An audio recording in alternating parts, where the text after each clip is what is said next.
अध्याय 86 outer academy में जाना जियाओ यू एनए। दोस्तों, मैं घोषणा करता हूं कि मैंने एक पैट्रियन बनाया है। अगर आप मेरा समर्थन करना चाहते हैं क्योंकि आपको मेरा काम पसंद है, तो मैं आपका बहुत आभारी रहूंगा। और बेशक, मैं कैसे नहीं कर सकता। बदले में आपको उन उन्नत अध्यायों तक पहुंच प्राप्त होगी जिन्हें WN की तरह प्रतिदिन अपडेट किया जाएगा। वर्तमान में 8 अतिरिक्त अध्याय हैं जिन्हें आप तुरंत एक्सेस कर सकते हैं। मैं आपके लिए नए अनुवाद प्रस्ताव भी पोस्ट करूंगा ताकि आप अपनी राय दे सके और अगर आपको ये पसंद आए तो वोट कर सके। यह अल्पावधि में नहीं होगा। किशोट, याद रखें, सदस्यता अगले महीने नवीनीकृत की जाएगी, उसी दिन जिस दिन आपने सदस्यता ली थी। उदाहरण, आपने 5 नवंबर को सदस्यता ली, नवीनीकरण 5 दिसंबर को होगा। जो लोग दान करना चाहते हैं लेकिन नहीं कर सकते हैं, आपके वोट, समीक्षा और टिप्पणियां मेरे लिए पर्याप्त हैं। बिना किसी और बात के अध्याय का आनंद लें। ये सही है। प्रथम एल्डर सुकियान को चाय का कप बनाने के लिए आमंत्रित करने के बाद जियाओ मिंग ने धीरे से कहा, मुझे अपनी पढ़ाई जारी रखने के लिए कबीले को छोड़े हुए 8 साल से ज्यादा हो गए हैं। अब वापस जाकर देखने का समय आ गया है। मैंने शाम को आपको ये बताने के लिए मिलने की योजना बनाई थी। कप लेने और धीरे धीरे घूंट भरने के बाद प्रथम एल्डर सुकियान ने अपनी ठुड्डी को छुआ। 8 साल से ज्यादा हो गए हैं, इसलिए अब समय आ गया है कि आप वापस जाकर देखें। जियान ने कहा कि वह आपके साथ वापस जाना चाहती है। उसने कहा कि आपने पहले ही स्वीकार कर लिया है, क्या ये सही है? हाँ, मैंने स्वीकार कर लिया है। मैं उस पर अच्छी नज़र रखूंगा। मुझे आश्चर्य है कि प्रथम एल्डर क्या सोचते हैं। उसके बगल में जियान ने जियाओ मिंग को ये पूछते हुए सुना और जल्दी से उम्मीद भरी नज़रों से सुकियान की ओर देखा। सुकियान मुस्कुराए, जियान के छोटे से सिर को थपथपाया और हंसी। मुझे तुम्हारा काम करने का तरीका पसंद है, मैं इससे सहमत हूँ। वास्तव में जियान के लिए हर समय इन अकेडमी में रहना अच्छा नहीं है। ही सुकियान की सहमति सुनकर जियान खिलखिलाकर हंस पड़ी और जब उसने देखा कि हर कोई उसकी ओर देख रहा है, तो उसने जल्दी से सीधा चेहरा बनाया और दिखावा किया कि कुछ हुआ ही नहीं है। क्या तुम सच में बाहर जाने के लिए इतने उत्सुक हो? जियान की हरकतों को देखकर सुकियान हंसने से खुद को रोक नहीं पाया। फिर उसने अपना सिर जियाओ मिंग की ओर घुमाया और पूछा, क्या समय पहले से ही तय हो चुका है? कल? इतनी जल्दी? क्या तुमने अभी तक ओल्ड हो से बात की है? सुकियान थोड़ा हैरान हुई। मैंने उसे अभी तक नहीं बताया है। मैं कल जब आउटर अकेडमी जाऊंगी तो उसे बता दूंगी। जियाओ मिंग ने अपना सिर हिलाया। वह कुछ दिनों से अपने मालिक के घर नहीं गया था। उसके मालिक को स्वाभाविक रूप से पता नहीं था। ये देखकर कि जियाओ मिंग ने पहले से ही व्यवस्था कर रखी थी, सुकियान का कुछ और कहने का कोई इरादा नहीं था। उसने बस सहमति में गुनगुनाया। फिर उसने फिर से पूछा, जियामा साम्राज्य तक वापस जाने का रास्ता बहुत लंबा है। क्या आपको इन अकादमी से उड़ने वाले जादुई जानवर को उधार लेने की जरूरत है? उड़ने वाले जादुई जानवरों के बारे में बात करते समय सुकियान की नज़र एक पल के लिए ज़ूतियान पर पड़ी। जब पहले बुजुर्ग ने उसे इस तरह देखा तो ज़ूतियान थोड़ा डरकर पीछे हट गया।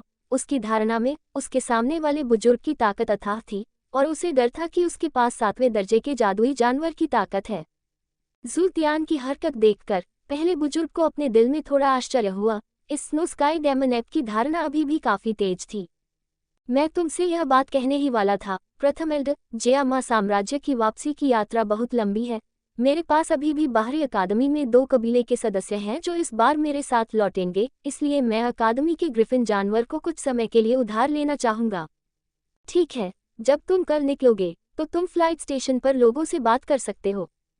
सुकियान, जिसने मूल रूप से जियाओ मिंग को एक उड़ने वाला जादुई जानवर देने की योजना बनाई थी, ने सिर हिलाया। औपचारिक बातचीत के बाद आगे कहने के लिए और कुछ नहीं था और थोड़ी देर चाय पीने के बाद प्रथम एल्डर सुकियान वहां से चले गए। जियाओ शान भी वहां से चले गए। जियान, जिसने जियाओ मिंग के यहाँ आने पर एक कमरे में कब्जा कर रखा था, ये तक देते हुए कि वह किसी भी समय गोलियों को परिष्कृत करने के लिए उसके पास आ सकती है, वहां से नहीं गई।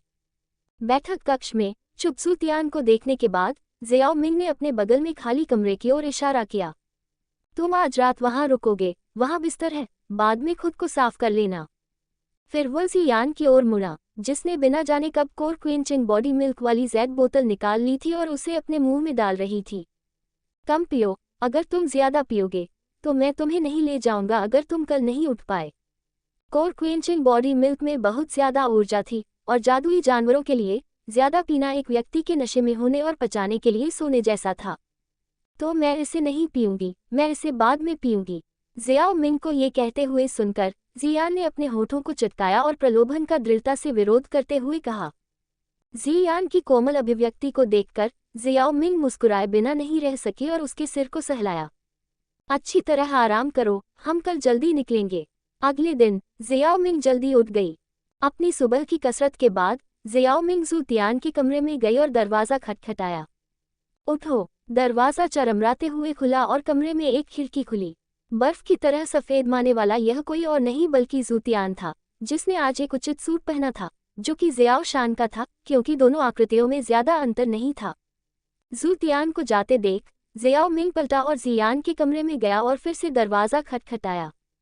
इस बार जियाओ मिंग को कोई जवाब नहीं मिला और थोड़ी देर इंतजार करने के बाद जियाओ मिंग ने अधीरता से कमरे का दरवाज़ा धक्का दिया।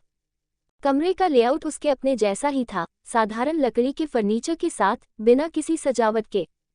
कमरे के अंदर एक लकड़ी का बिस्तर रखा हुआ था और जब जियाओ मिंग बिस्तर के पास पहुंचा तो उसके सामने का दृश्य देखकर उसके सिर पर काली रेखाएं उभर आईं।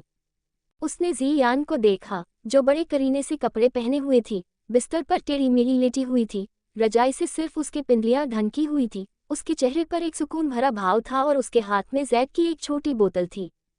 जियाओ मिंग जानता था कि जैक की बोतल में कोर क्वेंचिंग बॉडी मिल्क था। जियाओ मिंग ने जैक की बोतल ली और उसे उल्टा हिलाया, लेकिन कुछ भी नहीं गिरा। जाहिर है, एक भी बूंद नहीं बची थी। मैं यह नहीं कह सकता कि मुझे इसकी उम्मीद नहीं थी। जवाब में जियाओ मिंग ने केवल आह भरी। स्वाभाविक रूप से ये बिना कहे ही स्पष्ट था कि कोर क्वेंचिंग बॉडी मिल्क जादुई जानवरों के लिए एक बड़ा प्रलोभन था। अकेले जियान की बात ही छोड़ दे, जो एक बाध्यकारी पेटू भी था। जब ये स्थिति हुई तो आश्चर्यचकित होने की कोई बात नहीं थी। अच्छा हुआ कि जियान ने बिस्तर पर जाने से पहले इसे पी लिया था और अपने कपड़े नहीं बदले थे, वरना उसके पास उसे यहाँ छोड़ने के अलावा कोई विकल्प नहीं होता। जियान को कमर से उठाने के बाद जियाओ मिंग कमरे से बाहर चला गया। इस प्रक्रिया के दौरान जियान ने बहुत संघर्ष नहीं किया, लेकिन उसकी नाक हिलने के बाद उसने अपने चेहरे पर मुस्कान के साथ अपना सिर जियाओ मिंग की बाहों पर टिका दिया, जैसे कि वह थोड़ा और आराम से सो रही हो। लिविंग रूम में जियाओ शान भी आ गया था और जू तियान के साथ एक कुर्सी पर बैठा था। वे दोनों जियान की शक्ल को देखते रहे और उनके चेहरे पर आश्चर्य की झलक दिखाई दी। उसे क्या हुआ? उसने सारा core quenching body milk P लिया, इसलिए वह 80% समय दोपहर तक नहीं उठेगी, जियाओ मिंग ने समझाया। इन शब्दों पर जू तियान ने एहसास की एक झलक दिखाए। कोर क्वेंचिंग बॉडी मिल्क, अगर ऐसा था तो यह आश्चर्य की बात नहीं थी। आखिरकार इसमें जो ऊर्जा थी वह अपार थी। हालांकि इतने कम समय में कोर क्वेंचिंग बॉडी मिल्क की ऊर्जा को पचाने में सक्षम होने के कारण उसे डर था कि इस लड़की का वंश असाधारण है, इसलिए भविष्य में उसे नाराज न करना ही बेहतर था। जू तियान के विचार जियाओ मिंग के लिए अपरिचित थे और जब उसने देखा कि सभी आ गए हैं तो उसने पूछा, क्या आपका सारा सामान जाने के लिए पैक हो गया है? सब कुछ तैयार है, मुख्य रूप से जियो शान ने ही उत्तर दिया। जू तियान कल ही इंसान बना था, यहाँ तक कि कपड़े भी उन्होंने ही दिए थे और कोर क्वेंचिंग बॉडी मिल्क जिसे उसने सुरक्षित रखा था वह भी चला गया था। ये कहा जा सकता है कि वह इससे ज्यादा गरीब नहीं हो सकता था। जू तियान की खराब शक्ल को देखते हुए जियाओ मिंग ने अपना सिर हिलाया, एक स्टोरेज रिंग निकाली और उसे उस पर फेंक दिया। फिर उसने जियान पर हमला किया और चला गया। ये देखकर दोनों ने तेजी से उसका पीछा किया। जियाओ मिंग के पीछे खूबसूरत लाल पंख दिखाई दिए। जू तियान, मेरे चचेरे भाई को अपने साथ ले जाओ और मेरे पीछे आओ। ये शब्द कहने के बाद वह बैरियर की ओर उड़ गया। जू तियान के पीछे भी बर्फ सफ़ेद पंखों की एक जोड़ी दिखाई दी और उसने जियाओ शान को पकड़ लिया जो उसके बगल में था और बाद में जियाओ मिंग का पीछा किया। बैरियर एल्डर से ग्रिफिन बीस्ट प्राप्त करने के बाद जियाओ मिंग और अन्य लोग आउटर एकेडमी पहुंचने से पहले इस जादुई उड़ने वाले जानवर पर 1 घंटे से अधिक समय तक उड़ते रहे। जियानान सिटी फ्लाइंग स्टेशन का प्रवेश द्वार। अरे चचेरी बहन जियाओ शान, हम यहाँ हैं। जो चिल्लाया वह जियानान अकादमी की पोशाक पहने एक खूबसूरत महिला थी। सुंदर महिला अपनी कमर पर एक लंबी तलवार से सुसज्जित थी। उसका शरीर काफी लंबा था और जो चीज उसके बारे में सबसे ज्यादा उभर कर आई वह थी उसकी लंबी और सुंदर टांगें। उसके बगल में एक दुबला पतला युवक था, वह भी वर्दी में था। उस समय जिस तरह से युवती चिल्ला रही थी उसने कई लोगों का ध्यान आकर्षित किया और जियाओ शान भी चिल्लाने से आकर्षित हुआ। ये देखकर कि यह उसके अपने कबीले का सदस्य था, जियाओशान आगे बढ़ा और जल्दी से उनकी ओर आया। चचेरी बहन जियाओ यू, चचेरी बहन जियाओ हू, चूंकि वे कल ही मिले थे इसलिए उन तीनों ने बहुत अधिक शब्दों का आदान प्रदान नहीं किया और थोड़ी बातचीत के बाद जियाओ यू ने उत्सुकता से जियाओशान के पीछे देखा। चचेरी बहन जियाओशान, चचेरा भाई जियाओ मिंग कहाँ है? वह कहीं दिखाई क्यों नहीं दे रहा है? क्या तुमने नहीं कहा था कि वह हमारे साथ वापस आ रहा है? अध्याय 87, प्रस्थान, जियामा साम्राज्य। ये सुनकर जियाओ हू, जो जियाओ यू के बगल में था, ने भी जियाओशान को उत्सुकता से देखा। वह हमेशा जियाओ मिंग के बारे में उत्सुक था, जो जियाओ परिवार में रहने के दौरान शायद ही कभी दूसरों के साथ घुल मिल पाता था। जियाओ परिवार को इतने सालों तक छोड़ने के बाद पूरे जियाओ परिवार में एकमात्र व्यक्ति जो उसे सबसे अच्छी तरह से जानता था वह जियाओशान था, जो उसके साथ जियानान अकादमी में शामिल हो गया था। वह जियाओ मिंग से पहले केवल 2 बार ही मिला था और इसे हल्के ढंग से कहें तो वास्तव में उसे जियाओ मिंग को देखे हुए काफी समय हो गया था। चचेरे भाई जियाओ मिंग, वह कहने गया है, अपने मालिक को अलविदा, चलो उड़ते जादुई जानवर में उसका इंतजार करते हैं।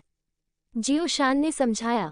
जब उड़ने वाला जादुई जानवर जियानान शहर में पहुंचने वाला था तो जियो मिंग अकेले ही उड़ने वाले जादुई जानवर से दूर चला गया और अपने मालिक के निवास की ओर चल पड़ा। आखिरकार दूसरों को लेने का मामला जियोशान अकेले ही संभाल सकता था, उन दोनों को एक साथ जाने की कोई जरूरत नहीं थी। जियोशान की व्याख्या सुनकर जियो यू और जियो हू ने हैरानी में अपना सिर हिलाया। वे जानते थे कि जियो मिंग के पास जियानान अकादमी में एक मास्टर था, लेकिन वे ठीक से नहीं जानते थे कि वह कौन सा शिक्षक था, मुख्यतः इसलिए क्योंकि उन्होंने कभी भी ऐसी चीज़ों के बारे में सक्रिय रूप से पूछताछ नहीं की थी। ठीक है, यहाँ रुको मत, जल्दी करो और चलो। जियोशान ने 2 कदम चलने के बाद पलटकर देखा कि जियो यू और जियो हू दोनों अभी भी एक ही जगह पर अटके हुए थे, इसलिए वह आग्रह करने से खुद को रोक नहीं सका। चलो चलें। ...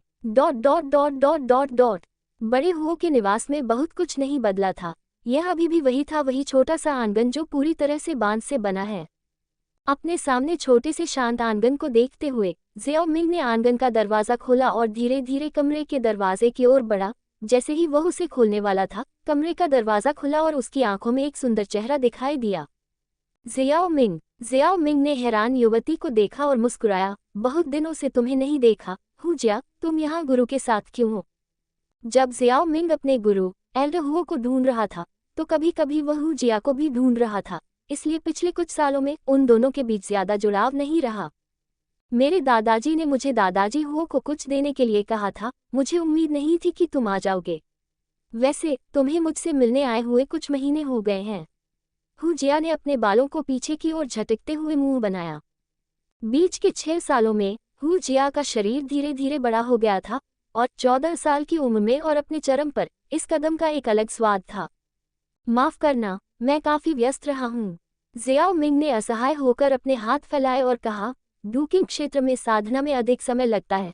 बाकी सब कुछ अलग रखते हुए वह अपने मालिक के घर भी अक्सर नहीं गया था। चलो इस बारे में बात नहीं करते हैं। यह अच्छा है कि तुम यहाँ हो, तुमने मुझे तुम्हें विशेष रूप से खोजने के प्रयास से बचाया। अच्छा, क्या हुआ? हू जिया की आंखें थोड़ी उलझन में दिखीं। मैं जियामा साम्राज्य में वापस जा रहा हूँ। ये सुनकर हू जिया के माथे पर बल पड़ गए, लेकिन वह जल्दी से शांत हो गई और उसने धीरे से पूछा, तुम आज जा रहे हो? हाँ, मैं इस बार अपने मालिक को अलविदा कहने आया हूँ। तुम कब वापस आ रहे हो? 1 साल जितना छोटा और 2 या 3 साल जितना लंबा, मुझे ठीक से पता नहीं है। जियाओ मिंग ने धीरे से कहा। हालांकि उसके दिल में एक सामान्य उम्मीद थी, लेकिन जीवन सिम्युलेटर के साथ वह जानता था कि चाहे वह कुछ चीज़ों की कितनी भी अच्छी तरह से योजना क्यों न बनाए, कुछ चूकें होंगी, जैसा कि सिम्युलेटर के सिम्युलेटेड जीवन से पता चलता है, जिसमें हमेशा कुछ अप्रत्याशित घटनाएं होती थीं।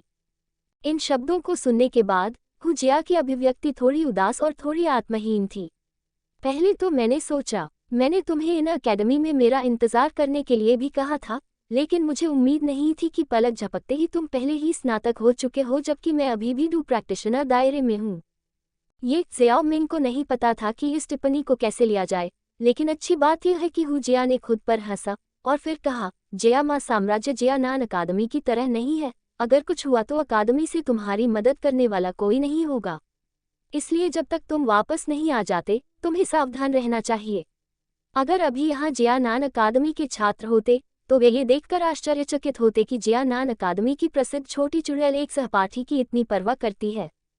ये जानना चाहिए कि जैसे जैसे जिया बड़ी हुई वैसे वैसे बहुत से लोग उसके साथ छेड़खानी करने लगे थे, क्योंकि वे जियानान अकादमी के उप प्रधानाध्यापक की पोती के रूप में उसकी स्थिति को महत्व देते थे और उसकी स्थिति को बनाए रखने की मानसिकता रखते थे, लेकिन उसने कभी किसी के सामने अच्छा व्यवहार नहीं किया था। इसलिए अब ये दृश्य पिछले दृश्य के बिल्कुल विपरीत स्वाभाविक रूप से लोगों को आश्चर्यचकित करेगा।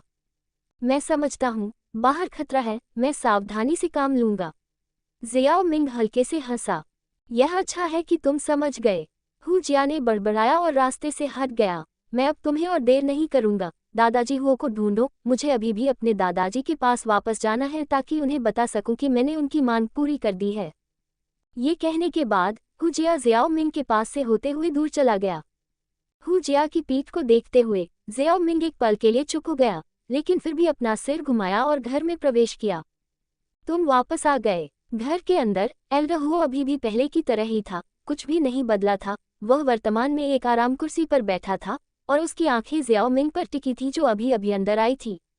मैंने अभी अभी उस हु जिया लड़की के साथ तुम्हारी पूरी बातचीत सुनी। अपने आप को सुरक्षित रखना, याद रखना कि जियाओ मिंग अपने परिवार के पास वापस आ जाएगा। एल्डर हुओ को इसकी उम्मीद थी। ये कहा जा सकता है कि जियाओ मिंग के लौटने का फैसला करने से पहले वह 8 साल से अधिक समय तक दूर रहा था, जबकि जियाओ मिंग ने वापस लौटने का फैसला किया था। इच पहले से ही उसकी उम्मीदों से बाहर था, लेकिन ये समझ में आता है जब उसने इस तथ्य के बारे में सोचा कि उसके माता पिता दोनों की मृत्यु हो गई थी। उसे इस बात पर कोई अधिकार नहीं था कि जियाओ मिंग वापस लौटना चाहता था या नहीं। आखिरकार युवा लोगों को हमेशा अपने रास्ते पर चले जाना होता है, अपने परिवार के पास लौटना तो दूर की बात है। और उसने अपने अनमोल शिष्य को वह सब कुछ सिखाया था जो वह वर्षों से जानता था। उसका शिष्य भी असाधारण रूप से सक्षम था और उससे आगे निकलने में सक्षम था, इसलिए अब वह उसे केवल सुरक्षित रहने की सलाह दे सकता था। जियाओ मिंग ने चुपचाप सिर हिलाया, ये संकेत देते हुए कि वह ध्यान देगा, और फिर अपनी स्टोरेज रिंग से जैक की एक और बोतल निकाली।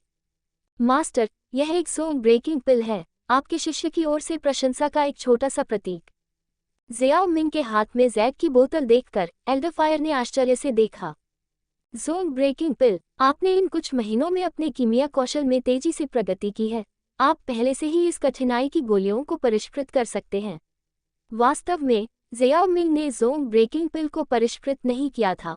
उसके हाथ में जो जोंग ब्रेकिंग पिल थी वह वास्तव में सिम्युलेटर से प्राप्त हुई थी, लेकिन अपने गुरु की उत्तेजना पर उसने मुस्कुराया और बिना कुछ बताए जैक की बोतल उसे थमा दी।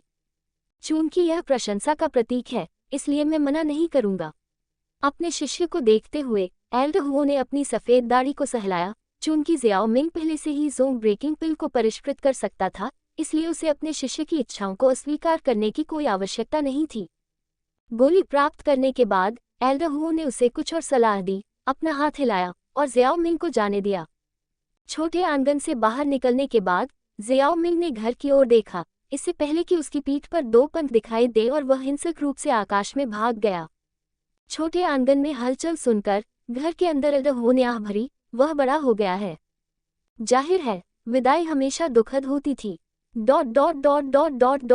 जियाओ मिंग की गति के साथ एल्डर हुओ के निवास से जियानान शहर तक उड़ान भरने में ज्यादा समय नहीं लगेगा।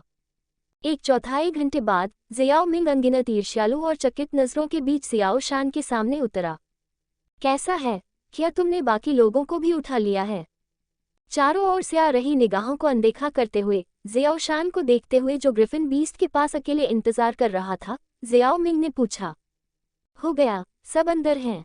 जियाओ शान ने ग्रिफिन बीस्ट पर लकड़ी के घर की ओर इशारा करते हुए कहा, जिस ग्रिफिन बीस्ट को उन्होंने उधार लिया था उसके पास एक लकड़ी का घर था। इसके बिना हर समय ग्रिफिन बीस्ट की पीठ पर रहना उनके लिए ठीक था, लेकिन जियाओ यू और जियाओ हु इसे बर्दाश्त नहीं कर सकते थे। यह अच्छा है कि सभी पहले से ही यहाँ हैं। चलो एक साथ ऊपर चलते हैं, घर जाने का समय हो गया है। अध्याय 88। वू टैन शहर, जियो परिवार। ग्रिफिन बीस्ट में जियो यू और जियो हु अपनी कुर्सियों पर बैठे थे जब उन्होंने अपने पैरों के नीचे कंपन और भारहीनता की भावना देखी। ग्रिफिन बीस्ट में पहले भी रह चुके होने के कारण वे समझ गए कि यह ग्रिफिन बीस्ट उड़ान भर रहा है। चूंकि ग्रिफिन उड़ान भर चुका था, इसका मतलब था कि जियो मिंग आ गया था। जैसा कि अपेक्षित था, कुछ सेकंड बाद दरवाजे पर पदचाप सुनाई दी और सफेद कपड़े पहने एक सुंदर युवक कमरे में दाखिल हुआ। उसके पीछे लंबा जियो शान था। चचेरा भाई जियो मिंग, चचेरा भाई जियो शान।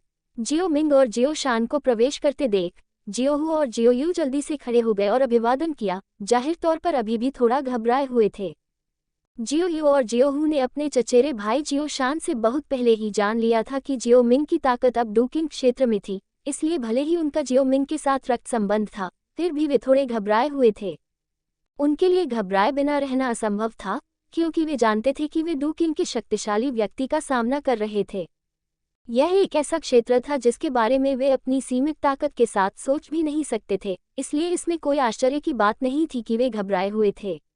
खासकर तब जब जियो मिंग 8 साल से कबीले से बाहर था। ईमानदारी से कहें तो वे उससे बहुत परिचित भी नहीं थे। चचेरा भाई जियो यू, चचेरा भाई जियो हु, बहुत समय हो गया है। उन्हें देखकर जियो मिंग ने एक सौम्य मुस्कान दिखाए। वह उन दोनों से पहले भी मिल चुका था, इसलिए ये कहना गलत नहीं होगा कि बहुत समय हो गया था। वह देख सकता था कि वे दोनों थोड़े घबराए हुए लग रहे थे। जियो मिंग को इस बारे में सोचने के बाद पता चल गया कि क्या चल रहा है, और मुस्कुराने के बाद उसने कुछ नहीं कहा और बस मेज पर बैठ गया। जियो शान के जियो मिंग के बगल में बैठने के बाद जियो यू और जियो हु ने एक दूसरे को देखा और अपनी कुर्सियों पर वापस बैठ गए। जियो मिंग ने चारों ओर देखा और फिर जियो शान से पूछा, क्या ज़ूतियान कमरे में है? ठीक है, भाई ज़ूतियान साधना करने के लिए अपने कमरे में लौट आया है। ये सुनकर कि ज़ूतियान अभी भी अपने कमरे में था, जियो मिंग ने अपनी आंखें बंद की और थोड़ी देर के लिए महसूस किया और जांच की कि ज़ूतियान वास्तव में उसके कमरे में था, जो उसे संतुष्टि में सिर हिलाने से नहीं रोक सका।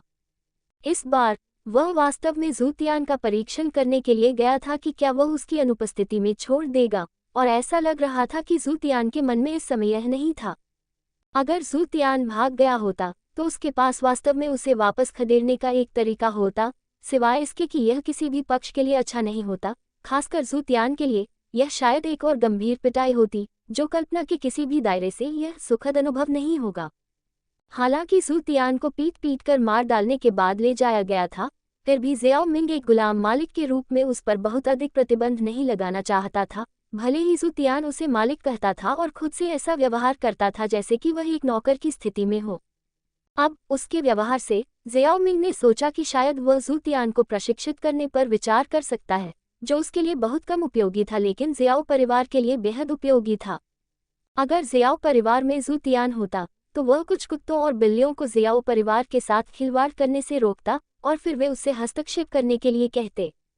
अपने दिल में योजना बनाने के बाद जियो मिंग ने फिर से अपना सिर उठाया और पूछा, जियान ने कोई परेशानी नहीं की है ना? जैसा कि आपने मुझे संकेत दिया था, जब वह सो रही थी तो कोई भी उसके पास नहीं आया, इसलिए कुछ भी नहीं हुआ। यह अच्छा है कि कोई भी उसके पास नहीं आया। हालांकि जादुई जानवर ऊर्जा पचाने के दौरान निष्क्रिय अवस्था में होते हैं, इसका मतलब यह नहीं है कि वे बाहरी दुनिया को नहीं समझते हैं। अगर कोई ऐसा व्यक्ति जिससे वे अपरिचित हैं उनके स्वसहज संरक्षण में आता है तो ये खतरनाक हो सकता है। जियो मिंग ने मुस्कुराते हुए कहा, चचेरा भाई जियो मिंग अभी भी उतना ही सुंदर है जितना कि वह बचपन में था। जियो मिंग के बोलते ही जियो यू, जो उसके बगल में था, ने उसकी प्रोफाइल को एक अचंभे में देखा और चुपके से सोचा। जियो मिंग ने अपनी प्रतिभा के उजागर होने से पहले बचपन से ही जियो परिवार में प्रसिद्धि के कुछ क्षण बिताए थे। उसकी प्रसिद्धि उसके प्यारे रूप पर आधारित थी, जैसा कि इस तथ्य से अनुमान लगाया जा सकता है कि जियो यान, जो उस समय एक स्टार था, जियो मिंग को पहचान सकता था, जिसके साथ उसका मूल रूप से बहुत कम व्यवहार था। हालांकि इस दुनिया में जहां ताकतवर लोगों को सबसे ज्यादा सम्मान दिया जाता है, क्यूट होना या न होना ये वास्तव में बहुत महत्वपूर्ण नहीं था, लेकिन बच्चे, खैर, कभी कभी वे इतना ध्यान नहीं देते। इसलिए जियो यू ने पहले भी जियो मिंग के कुछ ऐसे दृश्य देखे थे जिसमें वह अपनी उम्र के कुछ छोटे बच्चों से घिरा हुआ था। अगर यह अब होता तो मुझे लगता है कि चचेरे भाई जियो मिंग के रूप रंग के कारण वह महिलाओं को पागल करने में सक्षम है। अगर वह दुष्ट सूनी और अन्य उसे देखते तो वे निश्चित रूप से फिर से गंदी बातें करने लगते। जियो यू ने खुद से सोचा, जूनी एक सहपाठी थी जिसे वह जियानान अकादमी में जानती थी, जो अश्लील टिप्पणियां करती थी। चचेरी बहन जियो यू बचपन से अब तक बहुत ज्यादा नहीं बदली है। जब जियो यू जियो परिवार में जियो मिंग के बारे में उन सभी दृश्यों के बारे में सोच रही थी तो उसने अचानक जियो मिंग को उसके बगल में बातचीत करते हुए सुना। आह, जियाओ यू चौंक गई जब उसकी कल्पना अचानक बाधित हुई, और ये देखकर कि यह जियाओ मिंग था जो उससे बात कर रहा था। उसने सोचा कि जूनी और लड़कियां एक पल पहले उसके मन में क्या कह रही होंगी, और उसे एक अजीब सी शर्मिंदगी महसूस हुई और उसके गोरे गाल थोड़े लाल हो गए। उसके चेहरे पर यह भाव देखकर जियाओ मिंग को थोड़ा असुरक्षित महसूस हुआ और उसने वही दोहराया जो उसने अभी कहा था। इस बार जियाओ यू ने आखिरकार उसे स्पष्ट रूप से सुना और अपनी भावनाओं को समायोजित करने के लिए थोड़ा खांसा। ये कैसे हो सकता है? वास्तव में ये चचेरा भाई जियाओ मिंग है जो पहले जैसा ही है। तुम इतने सालों में बिल्कुल भी नहीं बदली हो। हे, क्या ऐसा है? उन शब्दों पर जियाओ मिंग हंसा। बेशक ये सच है, मेरी राय में चचेरा भाई जियाओ मिंग हमेशा लोगों के साथ व्यवहार करने में बहुत ही विनम्र रहा है, और तुम अभी भी पहले जैसी ही हो, कुछ लोगों के विपरीत जो सिर्फ इसलिए अभिमानी और दबंग होते हैं क्योंकि उनके पास कुछ प्रतिभा है। जियाओ यू ने यह नहीं बताया कि उसे लगता है कि जियाओ मिंग बचपन की तरह ही सुंदर है, बल्कि उसने अन्य बातों का उल्लेख किया। जियाओ हु और उसके बगल में मौजूद जियाओ शान ने उसकी बातों पर सिर हिलाया। जियाओ मिंग का स्वभाव अच्छा था और उन्होंने उसे कभी गुस्सा या ऐसा कुछ करते नहीं देखा था। ये कुछ ऐसा था जिसे जियाओ शान, जो जियाओ मिंग के साथ सबसे लंबे समय तक रहा था, आत्मविश्वास से आश्वस्त कर सकता था। जियाओ यू को अचानक कुछ याद आया और उसने तुरंत कहा, जिसके बारे में बात करते हुए मुझे कुछ ऐसा कहना है जिसके लिए मुझे आपको धन्यवाद देना है, चचेरे भाई जियाओ मिंग। क्या है? ये सुनकर जियाओ मिंग थोड़ा हैरान हुआ। क्या तुम्हें अभी भी याद है जब तुम छोटी थी, तुमने मुझे याद दिलाया था कि पहाड़ के पीछे सांप है और मुझे एक नौकरानी को गर्म झरनों पर ले जाना चाहिए।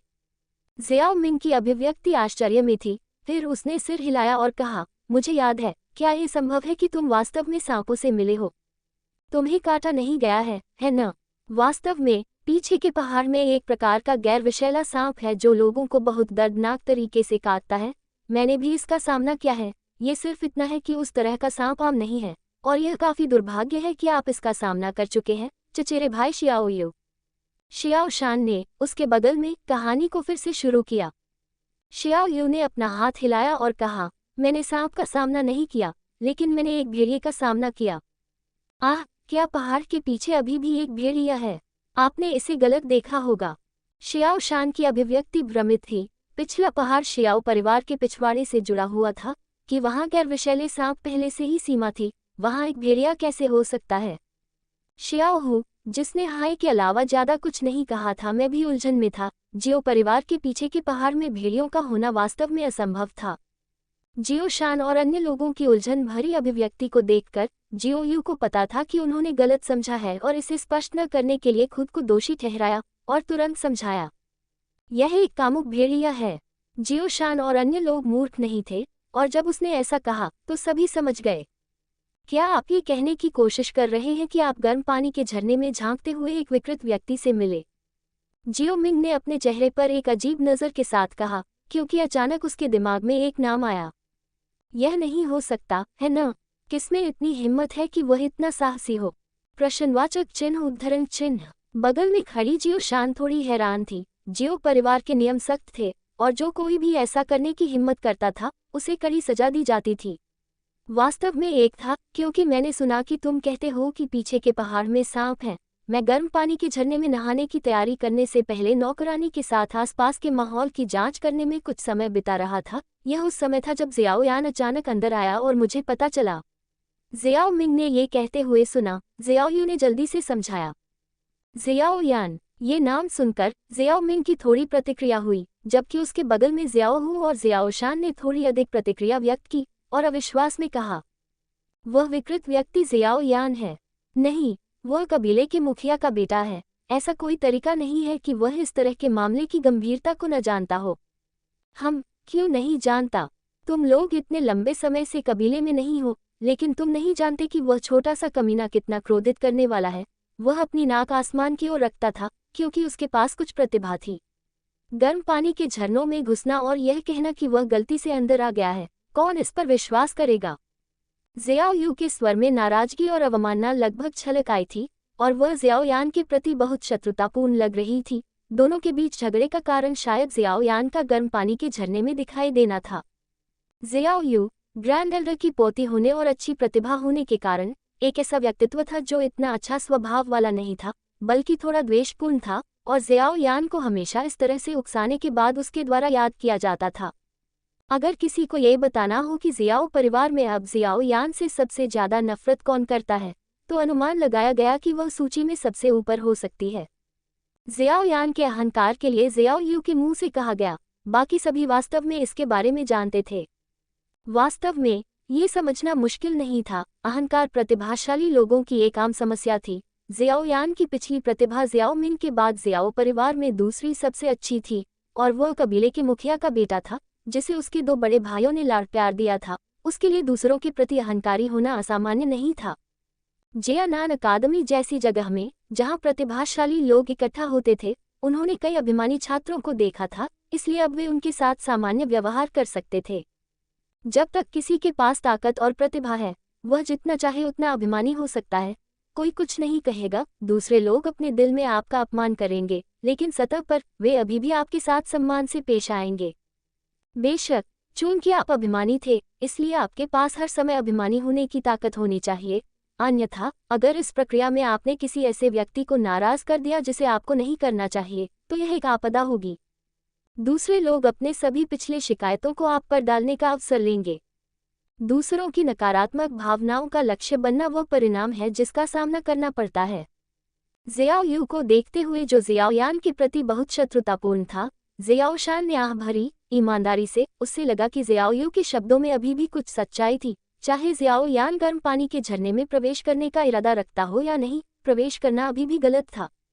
गर्म पानी के झरने में प्रवेश करने की घटना के बिना ज़ियाओ यू को ज़ियाओ यान से इतनी नफरत करने और उनमें से किसी से भी इसे छिपाने की कोशिश करने की कोई ज़रूरत नहीं थी। इससे ज़ियाओ यान के बारे में उसका मूल्यांकन कम होने लगा। ये देखते हुए कि माहौल में कुछ गड़बड़ है, ज़ियाओ मिंग ने विषय बदलने की पहल की। यह अच्छा है कि मेरी शुरुआती सलाह ने आपकी अच्छी तरह से सेवा की है। जैसा कि कहा गया है, आपकी वर्तमान ताकत एक 7 सितारा डू प्रैक्टिशनर है ना? कड़ी मेहनत करो। अगर तुम इस साल डू मास्टर दायरे में साधना कर सकते हो, तो मैं तुम्हें एक उपहार दूंगा। ज़ियाओ यू और ज़ियाओ हू इन शब्दों से तुरंत आकर्षित हुए। पिछले कुछ वर्षों में ज़ियाओ मिंग ने ज़ियाओ परिवार को कई उच्च स्तरीय डू तकनीकें भेजी थीं, साथ ही कुछ गोलियां और इसी तरह की अन्य चीजें भी। अब जब उसने कहा कि वह एक उपहार देना चाहता है, तो यह निश्चित रूप से कोई साधारण बात नहीं थी। ये किस तरह का उपहार है? ज़ियाओ यू ने कुछ जिज्ञासा के साथ पूछा। ठीक है, एक ऐसी वस्तु जिसका मैं उपयोग नहीं कर सकता। जियो शान को रोकते हुए, जो उसके बगल में बात करना चाहता था, जियो मिंग ने जियो हू से कहा, जो उसके बगल में था और ईर्ष्यालु भाव से कह रहा था, तुम्हारे लिए भी यही बात है। अगर तुम इस साल इन अकेडमी में प्रवेश पा सको, तो मैं तुम्हें भी एक उपहार दूंगा। एक ही परिवार से होने के कारण, चूंकि वे दोनों मौजूद थे, इसलिए उनके साथ अलग अलग व्यवहार करना अच्छा नहीं था। धन्यवाद चचेरे भाई। जियो हू, जो उसके बगल में था, उसे भी हिस्सा मिलने की उम्मीद नहीं थी, इसलिए उसने बहुत खुशी के साथ उत्तर दिया। उसके चेहरे पर मना करने का जरा भी इरादा नहीं था। गाओ, आखिरकार ज़ियाओ मिंग एक डूकिंग पावरहाउस और एक कीमियागर था। भले ही उसने उसे कुछ यादृच्छिक चीज दी हो जो उसके लिए कोई काम की नहीं थी, फिर भी यह एक खजाना होगा। केवल सिर में छेद वाला कोई व्यक्ति ही मना कर सकता है। ओह, मुझे धन्यवाद देने की कोई ज़रूरत नहीं है। कबीले तक पहुंचने में अभी भी लगभग 20 दिन बाकी हैं। इस बीच हर कोई अच्छी तरह से खेती करता है। ... अगले 20 दिनों में ग्रिफिन जानवर जियामा साम्राज्य की ओर उड़ता रहा और विभिन्न साम्राज्यों की सीमाओं पर उड़ता रहा। जियानान अकादमी की प्रतिष्ठा और अपने स्वयं के डूकिंग स्तर की ताकत पर भरोसा करते हुए ज़ियाओ मिंग और अन्य लोग बिना किसी परेशानी के और बिना किसी नुकसान के पहुंच गए। जियामा साम्राज्य के सीमावर्ती शहरों ने भी उन्हें नहीं रोका और उन्हें बिना किसी और परेशानी के जाने दिया। सिर्फ एक बात यह है कि ज़ियाओ मिंग के बारे में जानकारी सीमावर्ती शहरों से कुछ जगहों पर फैलने लगी। ... 20 दिन बाद एक उड़ने वाला जादुई जानवर जियामा साम्राज्य के एक शहर के ऊपर से उड़ता हुआ आया। ग्रिफिन जानवर में ज़ियान ज़ियाओ मिंग के बगल में ऊब कर बैठ गया। जिस दिन वे चले गए, ज़ियान जाग गया और 20 दिनों से अधिक समय तक ग्रिफिन जानवर में रहा। बाकी सब ठीक थे। ज़ियान को वास्तव में ऐसा लग रहा था कि वह ऊब से मर रही थी। ज़ियाओ मिंग, मैं बहुत ऊब गया हूँ। अगर तुम ऊब गए हो तो खेती करो। उसके बगल में ज़ियाओ मिंग एक कुर्सी पर बैठ गया। उसके हाथ में एक किताब थी और उसने धीरे से कहा, लेकिन साधारण खेती बहुत धीमी है। क्यों न हम औषधीय जड़ी बूटियों की तलाश में एक साथ चलें? मुझे लगता है कि आसपास कई कीमती औषधीय जड़ी बूटियां हैं। और जब हम उन्हें पा लेंगे तो हम दोनों को आधी आधी मिल जाएंगी। ये सुनकर जियाओ मिंग ने अपने हाथ में किताब रख दी। जियान के उम्मीद भरे छोटे चेहरे को देखा और बिना कुछ कहे बोला, औषधीय जड़ी बूटियों की तलाश में? तुम औषधीय जड़ी बूटियां चुराने की कोशिश कर रहे हो, है न? औषधीय जड़ी बूटियों को पहचानने की जियान की प्रतिभा बहुत पहले सिम्युलेटर के जरिए आई थी, और इन दिनों कई जगहों से गुजरने के बाद उसने वास्तव में कुछ अच्छी चीज़ों को महसूस किया था। हालांकि उनमें से ज़्यादातर चीज़ें कुछ खास शक्तियों के खजाने थे। जियाओ मिंग को कैसे पता चला कि उनमें से ज़्यादातर चीज़ें कुछ खास शक्तियों के खजाने थे?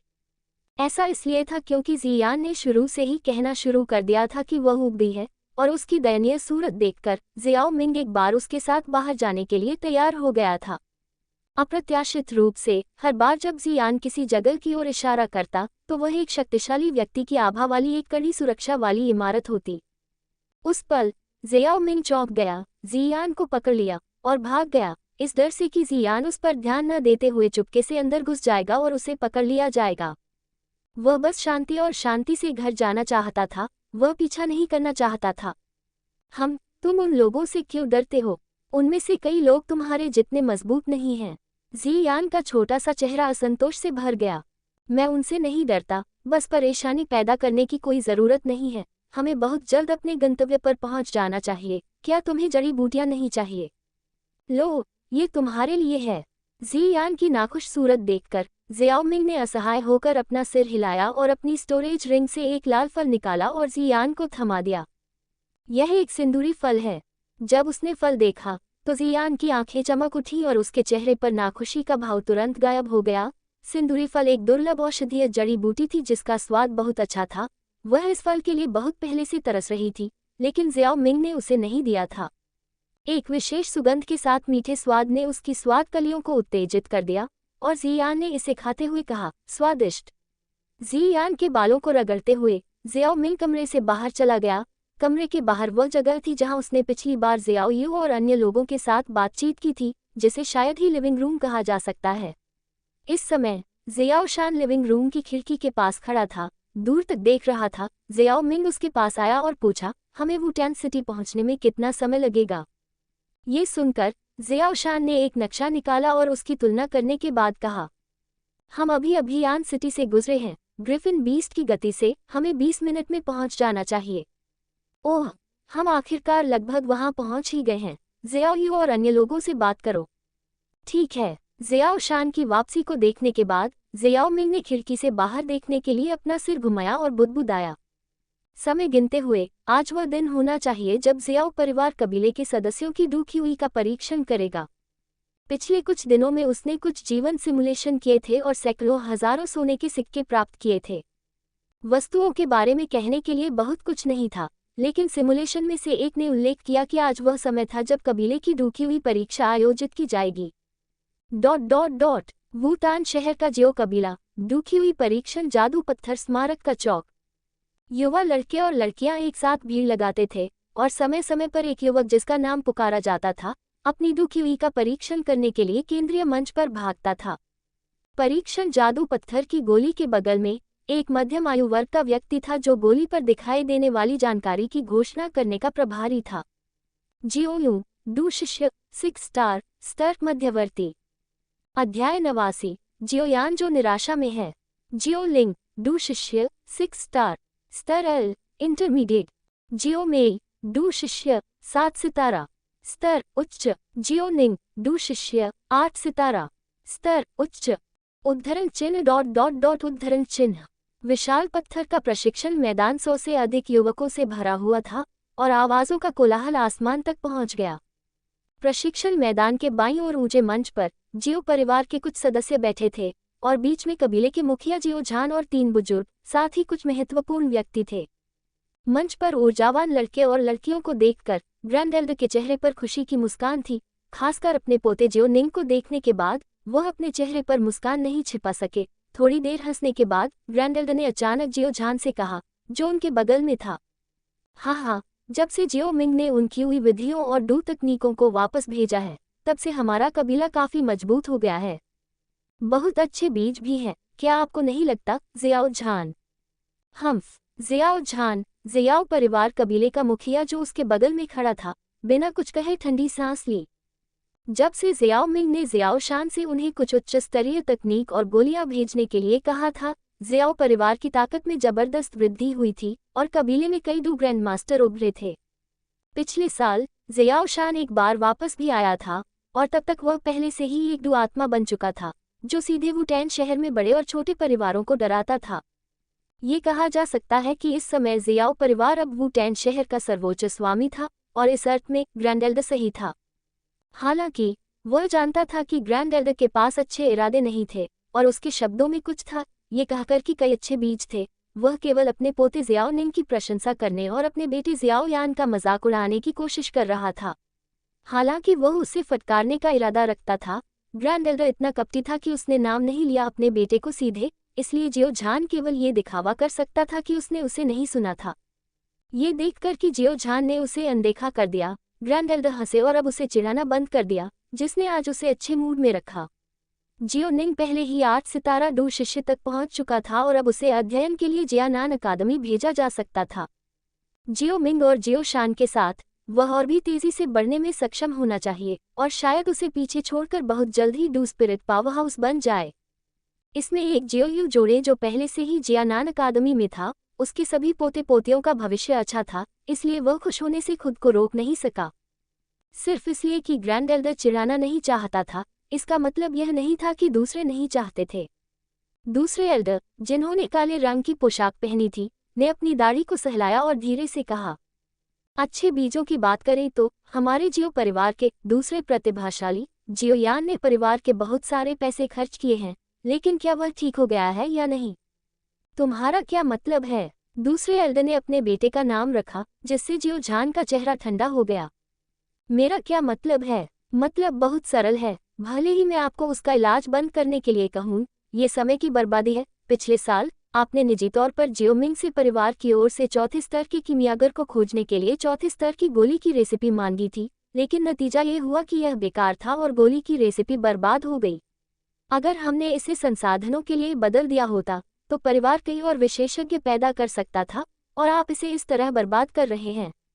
शर्म आनी चाहिए। अपने भाषण के अंत में दूसरे एल्डर की अभिव्यक्ति थोड़ी कड़वी थी, जाहिर तौर पर थोड़ी नाराजगी थी कि एक उच्च स्तरीय गोली की रेसिपी बर्बाद हो गई। हे, यह मत भूलो कि कबीले का मुखिया कौन है। कबीले के मुखिया के रूप में मुझे कबीले की ओर से सभी कबीले के सदस्यों को लिखने का अधिकार है, और मुझे कबीले के संसाधनों का उचित तरीके से उपयोग करने का भी अधिकार है। चूंकि जियो मिंग ने जियो शान को गोली की रेसिपी हमारे पास लाने के लिए कहा था, इसलिए मैं इसका उपयोग कर सकता हूँ। जियाओ झान, जियाओ कबीला सिर्फ तुम्हारा जियाओ कबीला नहीं है, और चूंकि तुम कबीले की ओर से लिख रहे हो, इसलिए ये चीजें कबीले की होनी चाहिए, तुम्हारी निजी चीजें नहीं। तुम। जैसे ही स्टैंड में विवाद थोड़ा बढ़ने लगा, ट्रेनिंग ग्राउंड के बीच से एक आवाज आई, अगला जियाओ यान। यह आवाज सुनकर जियाओ झान का चेहरा स्तब्ध रह गया और वह ट्रेनिंग ग्राउंड के किनारे खड़े युवक की ओर देखने लगा। साइड में बैठे बुजुर्गों ने भी ट्रेनिंग ग्राउंड के बीच की ओर देखते हुए थोड़ी सी मजाकिया मुस्कान दिखाई। ये नाम सुनकर ट्रेनिंग ग्राउंड में मौजूद लड़के लड़कियां भी ट्रेनिंग ग्राउंड के किनारे खड़ी आकृति को देखने लगे। उनके चेहरे पर मुस्कान थी, जैसे वे कोई शो देख रहे हों। चलो देखते हैं कि हमारा महान प्रतिभाशाली अभी भी 3 सितारा डू शिष्य में है या नहीं। प्रतिभाशाली, चलो उसे बेकार ही कहो। अरे, अपनी आवाज कम रखो, कबीले के मुखिया को अपनी बात मत सुनने दो, नहीं तो वह तुम्हें सजा देगा। हे, तुम किस बात से डरते हो? मेरे पिता पिछले साल डू ग्रैंड मास्टर के पास गए थे, और मैं सच कह रहा हूँ, उन्हें मुझे सजा देने की कोई जरूरत नहीं है। जब वह भीड़ से गुजरा तो उसके चारों ओर तीखी आवाजें सुनाई दी, जिससे जियाओ यान ने अपनी हथेलियां भींच ली और उसका पूरा चेहरा भावहीन हो गया। जादुई पत्थर टी के बगल में पहुंचकर सक्षम, उसने अपनी दाहिनी हथेली को आगे बढ़ाया और उसे मजबूती से दबाया, क्योंकि उसके शरीर में दुखी हुई बाहर निकल आया। डू शिष्य, 3 सितारा। 4 बड़े अक्षरों को देखकर जो इतने चमकीले थे कि वे थोड़े अंधे भी थे, जियाओ यान के होठों के कोने पर आत्महीनता का संकेत था, और उसकी कसकर बंद हथेली ने मजबूत बल के कारण थोड़े तीखे नाखूनों को उसकी हथेली में गहराई तक गड़ा दिया, जिससे दर्द का एक विस्फोट हुआ। जियाओ यान, डू शिष्य, 3 सितारा। स्तर कम। मैजिक स्टोन टैबलेट के पास एक मध्यम आयु वर्ग के व्यक्ति ने टैबलेट पर प्रदर्शित जानकारी पर नजर डाली और उदासीन स्वर में इसकी घोषणा की। मध्यम आयु वर्ग के व्यक्ति के शब्द अभी अभी सुनाई दिए थे और जैसा कि अपेक्षित था, भीड़ भरे चौक में उपहास से भरा हंगामा शुरू हो गया। 3 सितारा, हे, जैसा कि अपेक्षित था, ये प्रतिभा इस साल फिर से फंस गई। इस बर्बादी ने वास्तव में कबीले को बदनाम कर दिया है। अगर ऐसा नहीं होता क्योंकि कबीले का मुखिया उसका पिता है, तो इस तरह के बेकार आदमी को कबीले से बाहर निकाल दिया जाता और उसे अपने हाल पर छोड़ दिया जाता। उसे कबीले में रहने और बिना कुछ लिए खाने पीने का मौका कैसे मिल सकता था? वह प्रतिभाशाली व्यक्ति जो अतीत में वुतान शहर में जाना जाता था, वह अब ऐसी स्थिति में कैसे आ गया? कौन जानता है, शायद उसने कुछ गलत किया हो और देवताओं को भड़का दिया हो जिन्होंने अपना क्रोध उतारा हो। मंच पर जियो झान ने अपने बेटे का उपहास किया जा रहा देखा और उसके चेहरे पर दर्द का एक स्पर्श दिखाई दिया। मंच पर आसपास से आ रही तिरस्कारपूर्ण हंसी और दयनीय आही जियोयान के कानों पर पड़ रही थी, जो एक लकड़ी के खंभे की तरह थे जो अपनी जगह पर ही बने हुए थे। ऐसा महसूस हो रहा था जैसे कोई तेज कांटा उसके दिल में जोर से घुसा दिया गया हो, जिससे उसकी सांसें थोड़ी तेज हो गई हों। जियोयान ने धीरे से अपना सिर उठाया, जिससे उसका चेहरा कुछ नाजुक और कोमल दिखाई दिया। उसकी कोयले जैसी काली आंखें उसके आसपास के मजाक करने वाले साथियों पर घूम गईं और उसके मुंह के कोने पर आत्महीनता और भी कड़वी हो गई। ये लोग इतने क्रूर और घमंडी क्यों हैं? शायद इसलिए कि 3 साल पहले उन्होंने मेरे सामने सबसे विनम्र मुस्कान दिखाई थी, इसलिए अब वे अपनी मानसिक स्थिरता को संतुलित करना चाहते हैं। एक कड़वी मुस्कान के साथ जियाओयान उदास होकर मुड़ा और चुपचाप लाइन के अंत में लौट आया। अगला, जियाओ, रुको, वह क्या है? इससे पहले कि मध्यम आयु वर्ग का व्यक्ति अपनी कॉल समाप्त कर पाता, उसे आकाश में एक दिशा की ओर इशारा करते हुए एक युवक की चीख ने बाधित कर दिया। सभी ने उसकी उंगली की दिशा में देखा और आकाश में एक विशाल काली छाया उनकी ओर बढ़ रही थी। काली छाया की गति बहुत तेज थी और जल्द ही अच्छी दृष्टि वाले कुछ लोग इसे स्पष्ट रूप से देख सकते थे। यह एक जादुई जानवर लगता है। हाँ, ये लकड़ी की झोपड़ियों वाला एक उड़ने वाला जादुई जानवर है। ये किसी महान शक्ति का उड़ने वाला जादुई जानवर होना चाहिए। ये जियानान अकादमी का उड़ने वाला जादुई जानवर है। मैंने इसे एक बार प्रवेश के दौरान देखा था। जियानान अकादमी, अगर अभी प्रवेश की तिथि नहीं है, तो वे वुटैन शहर में कैसे दिखाई दिए? भीड़ में हलचल मच गई और इससे पहले कि वे समझ पाते, आकाश में उड़ने वाला जादुई जानवर पत्थर के प्रशिक्षण मैदान के ऊपर आकाश में पहुंच गया और हवा में मदराता रहा। उसके पंख फड़फड़ा रहे थे, हवा चल रही थी, जिससे नीचे कुछ जियाओ कबीले के लोगों की आकृतियां हिल रही थीं और वे लगभग जमीन पर गिरने की स्थिति में थे। उड़ते हुए जानवर की हरकत से कुछ हलचल हुई, लेकिन जहाज पर सवार लोगों को स्थिति का एहसास हुआ और उन्होंने जादुई जानवर को थोड़ा ऊपर उड़ा दिया ताकि किसी को चोट न लगे। ब्लीचर्स पर जियाओ झान और कुछ बुजुर्ग जो पहले से ही घबराए हुए खड़े थे, इस दृश्य को देखकर राहत महसूस कर रहे थे और दूसरे पक्ष से उनके आने का कारण पूछने के लिए आगे बढ़ने ही वाले थे कि उन्हें आसमान से एक लड़की की आवाज़ सुनाई दी। जियाओ मिंग, क्या ये तुम्हारा कबीला है? तुम्हारे कबीले के सदस्य इतने कमज़ोर क्यों दिखते हैं? अध्याय 90, हैरान कबीले के सदस्य। ग्रिफिन जानवर के ऊपर जियाओ मिंग ने मुस्कुराते हुए अपना सिर हिलाया जब उसने अपने बगल में जियान के शब्द सुने और कहा, हालांकि वुटैन शहर की आबादी बहुत ज्यादा है, लेकिन ऐसा सिर्फ मैजिक बीस्ट माउंटेन रेंज के नज़दीक होने की सुविधा के कारण है। हालांकि जियाओ परिवार वुटैन शहर का सर्वोच्च स्वामी है, फिर भी यह सिर्फ एक छोटा परिवार है। बेशक यहाँ बहुत ज्यादा मजबूत लोग नहीं हैं। ऐसा कहने के बाद जियाओ मिंग ने जियाओ शान से धीरे से कहा, जो घर जाने के लिए थोड़ा उत्साहित था। जियाओ शान, ग्रिफिन जानवर को नीचे उतरने के लिए नियंत्रित करने के लिए एक जगह ढूंढो। तुम अभी जितनी लापरवाह थी उतनी मत बनो, सावधान रहना याद रखो। जियाओ शान, जो ग्रिफिन की लगाम के पास खड़ा था, अजीब तरह से मुस्कुराया। वास्तव में उसने अभी एक गलती की थी, ये भूलकर कि उसके परिवार की ताकत जियानान अकादमी के छात्रों की तुलना में कम थी, इसलिए उसने ऊंचाई को ठीक से नियंत्रित नहीं किया था। सकारात्मक उत्तर देने के बाद जियाओ शान उतरने के लिए जगह तलाशने लगा। जियाओ मिंग, क्या ये जियाओ मिंग हो सकता है जो जियानान अकादमी के उड़ने वाले जादुई जानवर पर है? ग्रैंडस्टैंड के ऊपर जियाओ झान और अन्य उच्च स्तरीय परिवार के सदस्यों ने अपने चेहरों पर एक विचारशील भाव दिखाया, फिर आश्चर्य की झलक और अंत में एक स्पष्ट खुशी। अगर यह जियाओ मिंग था जो वापस आ गया था जियानान अकादमी से निकाले जाने के बाद, जियाओ कबीला अगले स्तर पर जा सकता था। यहाँ तक कि जियाओ झान, जो अभी अभी खराब मूड में था क्योंकि कबीले के सदस्यों ने जियाओ यान का मजाक उड़ाया था, उसके चेहरे पर मुस्कान थी। ऐसा इसलिए था क्योंकि वह जियाओ मिंग से अपने बेटे का इलाज करने के लिए कह सकता था क्योंकि वह वापस आ गया था। क्योंकि वे जियाओ मिंग के कबीले में वापस आने की संभावना में इतने तल्लीन थे, उन्होंने जियान के वाक्य के अंतिम आधे हिस्से को अनदेखा कर दिया क्योंकि वे बहुत कमजोर थे। खुश जियाओ झान चौक में लड़कों और लड़कियों को उनके लिए जगह बनाने का निर्देश देने ही वाला था कि उसके बगल में मौजूद ग्रैंड एल्डर ने उत्साह से चिल्लाया, जल्दी से उड़ने वाले जादुई जानवर के उतरने के लिए जगह बनाओ। ग्रैंड एल्डर की आज्ञा सुनकर नीचे की भीड़ जल्दी से केंद्रीय क्षेत्र से दूर चली गई जहां मैजिक स्टोन टैबलेट स्थित है। वास्तव में ऐसा करने की कोई जरूरत नहीं थी, परीक्षण स्थल काफी बड़ा था और दूर दूर तक खाली जगहें थीं। नीचे देखने के बाद जियाओ शान ने ग्रिफिन को किनारे पर उड़ाने की अपनी योजना छोड़ दी और इसके बजाय इसे सीधे मैजिक स्टोन टैबलेट के बगल में धीरे धीरे उतरने के लिए नियंत्रित किया। जब उड़ने वाला जानवर उतरा तो हिंसक हवाएं फिर से चली, लेकिन चूंकि पहले सीखे गए सबक के बाद भीड़ काफी दूर थी, इसलिए कोई और व्यक्ति हिल नहीं पाया। हवा की धाराएं धीरे धीरे कमजोर होती गईं जब तक कि वे गायब नहीं हो गईं और ग्रिफिन जानवर आखिरकार जियाओ परिवार की भीड़ के सामने उतरा, अपने विशाल पक्षी जैसे चेहरे के साथ निकटतम सदस्यों को घूर रहा था। इस दृश्य ने सीधे तौर पर जियाओ परिवार के कई युवा सदस्यों को भयभीत चेहरा बनाने और कुछ कदम पीछे हटने के लिए मजबूर कर दिया।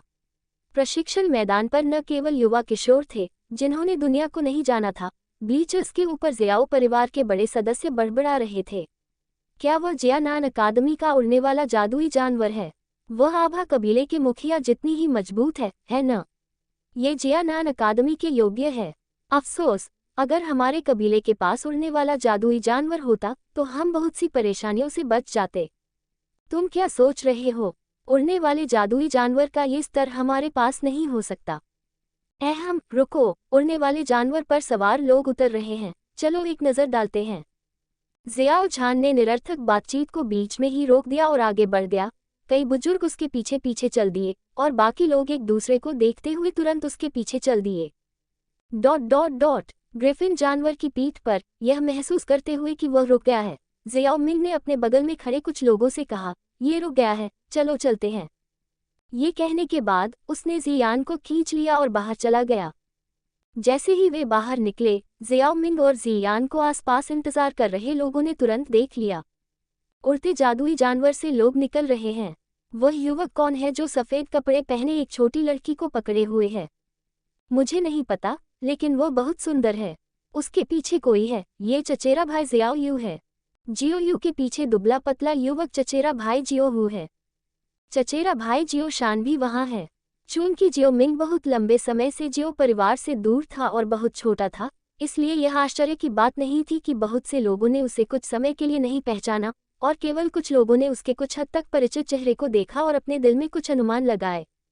जियो यू और अन्य लोगों की उपस्थिति के साथ इन लोगों को अपने दिल में और अधिक महसूस हुआ कि उनके अनुमान सही थे। हा, जियो मिंग, तुम सच में वापस आ गए। आखिरकार, जैसे ही कबीले के सदस्य बोल रहे थे, भीड़ के पीछे से एक जोरदार हंसी आई जिसमें जियो मिंग की पहचान बताई गई। इसके साथ ही भीड़ अलग हो गई और कबीले के उच्च पदस्थ सदस्यों का एक समूह जियो मिंग के सामने खड़ा हो गया, जिनमें से प्रत्येक के चेहरे पर स्पष्ट खुशी थी। क्या ये जियो मिंग है, हमारे जियो परिवार का नंबर 1 नायक?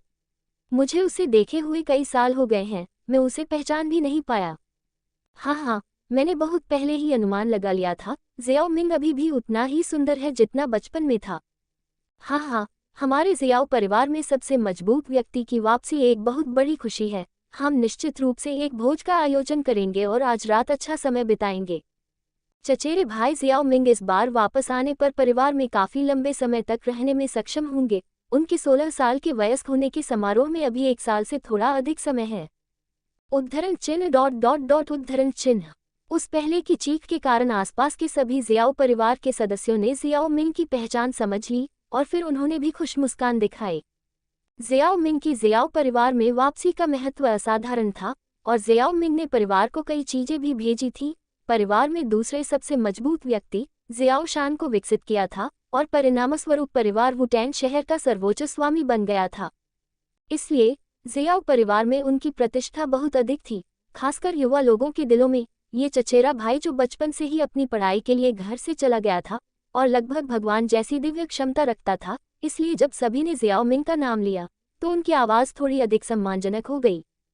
दादाजी, जियाओ यू, जो जियाओ मिंग के बगल में था, ने उसे देखने के बाद मुस्कुराते हुए ग्रैंड एल्डर का अभिवादन किया, जबकि जियाओ मिंग और अन्य समूह के मुखिया जियो झान का अभिवादन किया। कुल प्रमुख, बुजुर्गों, मैंने अभी आपको डूक्यूई परीक्षण करते समय परेशान किया, आप जारी क्यों नहीं रखते? कोई बात नहीं, ये बिल्कुल भी परेशानी की बात नहीं है, परीक्षण वैसे भी बाद में किया जाएगा। जियो झान के बगल में दूसरे बुजुर्ग ने अपनी दाढ़ी को सहलाया और मुस्कुराते हुए कहा, वास्तव में वे परेशान थे, लेकिन जियो मिंग की वापसी की तुलना में यहाँ बहुत से लोग ऐसी चीज़ों की परवाह नहीं करेंगे। जियो झान, जो उसके बगल में जवाब देने वाला था, ने आह भरी और अवाक रह गया। ये बूढ़े हमेशा जियो मिंग के सामने उसकी बात चुरा लेते हैं, ये पहले भी ऐसा ही था और अब भी ऐसा ही है। भीड़ के किनारे से बाहर जियो यान, जो अकेला था, ने जियो मिंग को देखा, जो भीड़ के बीच में एक दयालु मुस्कान के साथ एक जटिल नज़र से देख रहा था। इस समय घिरे हुए जियाओ मिंग के साथ जो व्यवहार किया जा रहा था वह उसके पहले के अनुभव से बिल्कुल अलग था, जिसके कारण उसके होठों के कोने पर आत्महीनता की झलक उभरी। वह जानता था कि अपनी प्रतिभा के गायब होने से पहले भी उसे सभी से घिरे रहने का ऐसा ही व्यवहार झेलना पड़ा था। हालांकि उसके डूक्यूई के गायब होने के बाद उसे तुरंत ही अपने भाइयों और पिता को छोड़कर परिवार के सभी लोगों द्वारा तिरस्कृत कर दिया गया, जबकि वे कबीले के सदस्य जो बचपन में उसे खुश करने के लिए उत्सुक थे, वे सभी अपने शब्दों से निर्दयी थे, जो वास्तव में। जियाओ यान ने निराशा में अपना सिर हिलाया। वास्तव में वह समझ गया था कि जियाओ मिंग इतना लोकप्रिय क्यों था, क्योंकि जियाओ मिंग ने वास्तव में अपनी प्रतिभा के अलावा परिवार में कई योगदान दिए थे। इसलिए उसे डर है कि जियाओ परिवार में, यहाँ तक कि उसके पिता, कबीले के मुखिया भी उसके जितने प्रतिष्ठित नहीं थे।